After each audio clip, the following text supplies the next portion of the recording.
Hey everyone, it's time for another one of my favorite puzzles. This one is also from the time when I was in the same camp as Ganguly and Hari Krishna some years ago. I think it was in early 2015 maybe, like in the summer. And there was a Q&A session with Hari Krishna and Ganguly, and at some point during this Q&A session, Ganguly set up this position. This was my first chance to try to solve Plaskett's study, as it's called. I only found out the name when I was researching exactly what the position is, since there are some variations on it, in order to make this video for you. So, it's white to play, and purpose is ambiguous. You might think white is playing for a draw, since they're down a lot of material. Black has this classic opportunity to maybe promote to a queen, but actually this position is white to play and win in a very spectacular way. It took me something like 20 minutes to solve this puzzle during the Q&A session, and when I did, I was quite pleased because it's just very aesthetic. As a small hint before you guys try this on your own by pausing the video, I found one critical position, and once I found that position, I think it was very clear what I had to do from there on. So while it's technically a long variation and a long calculation, I think you only need to see to a certain point to understand that a win is going to be there somewhere and work through the variations. So you might want to pause the video, give it your best shot for as long as it takes you, because this is a great learning opportunity, and it's better not to let me tell you the answer without you trying it on your own. So one of white's main resources here is the promotion of this D pawn. We could promote to a queen. If you don't see the problem with that, then you should probably pause the video and think for a minute or two. The problem is that if you play d8 queen, they'll play knight f7 check. It's a double attack, and you lose your new queen.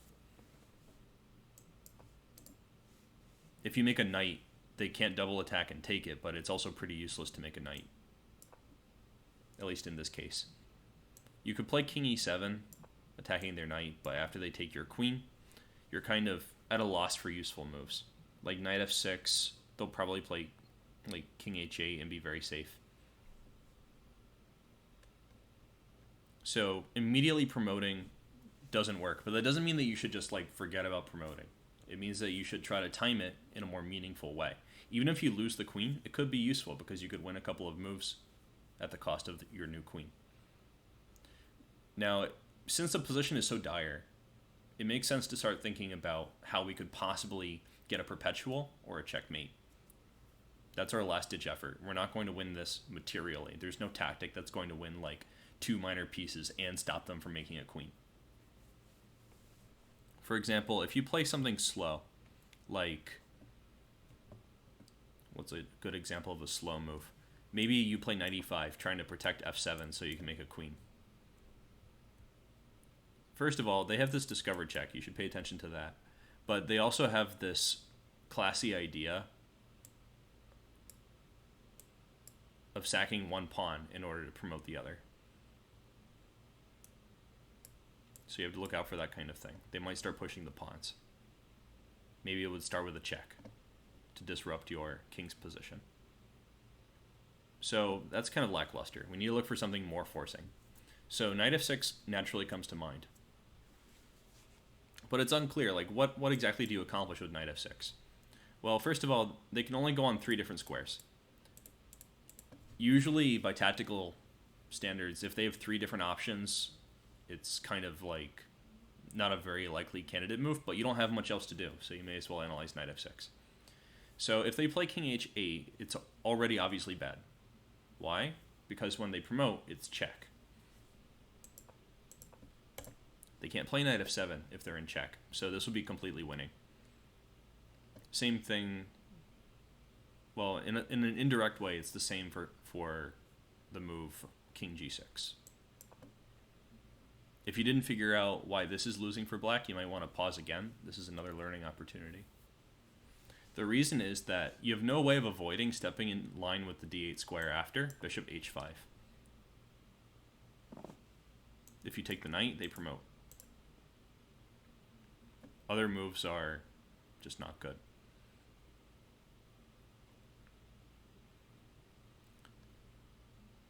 So this leaves king g7.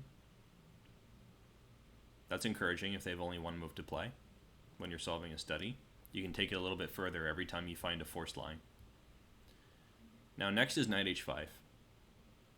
So we went from g4 to h5. You might not think that's very important, but it kind of is, because we're controlling these dark squares. We're going to eventually try to force them either onto the 8th rank where we can promote with check, or into a place where we can attack with our only other useful piece, this bishop. Well, this pawn, I can't say it's useless, but we can't use it to attack their king. Not right now. So if they play a move like king f7, you might be wondering, well, what's the problem with this? Well, the problem here is that this interferes with knight f7, so even though it's not check, we can safely promote.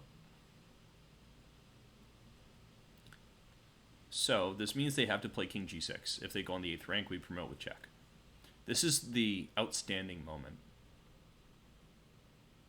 We can play bishop c2.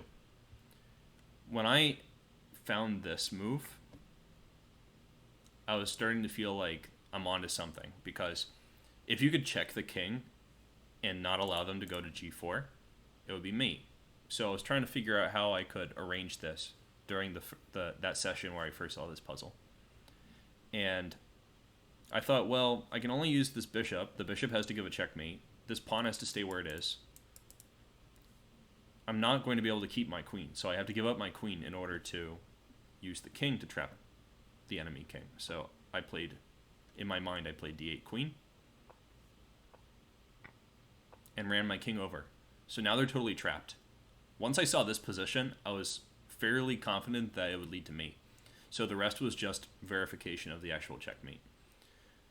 After all, they do have ways to stop us. The immediate threat is bishop d1, but really any check will do. If I can get my bishop here, or here, or here, or here, or here, it would win the game. Not here, because the knight can take. And there's no way of forcing them to move the knight. So these are my targets. And with so many possible squares to reach to give a checkmate, I felt very confident that there would be something. So e2 is forced. Otherwise, we can play bishop d1 mate in one turn. So the way that we renew the threat is we target one of these squares. If we go for like bishop a4, they can protect that checkmating square, so that's not very useful. So it's bishop 2, e4.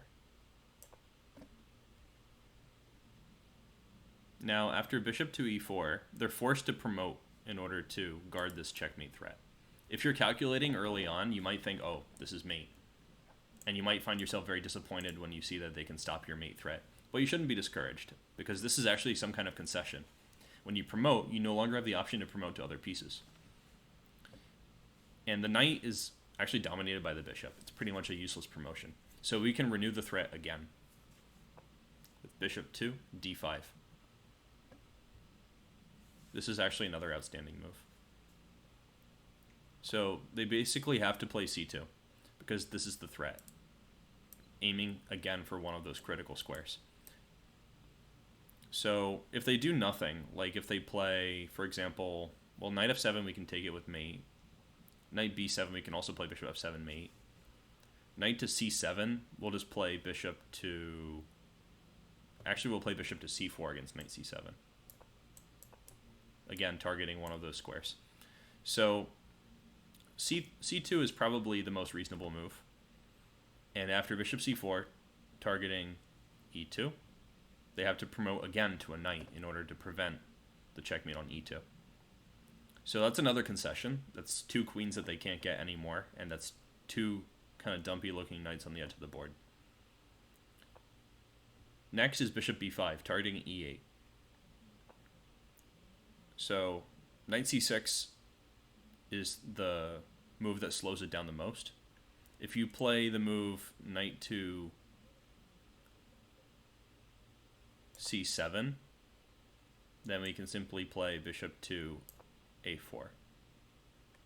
So knight c6, deflecting the bishop to an avenue which is protected by the knight, but now bishop e8 is the threat, so they have to play knight c7. Have you ever seen so many bishop and knight moves in your life? Knight c7, bishop a4, again threatening bishop d1. And since this whole sequence is is extremely forcing. This was the easy part of the calculation. The hard part was actually setting up this position where their king is totally trapped. But checkmating is something of a specialty for me. So once I figured that out, I saw this path. And here they have to just give up their knights. And they get checkmated with one bishop. It's a very pleasant study.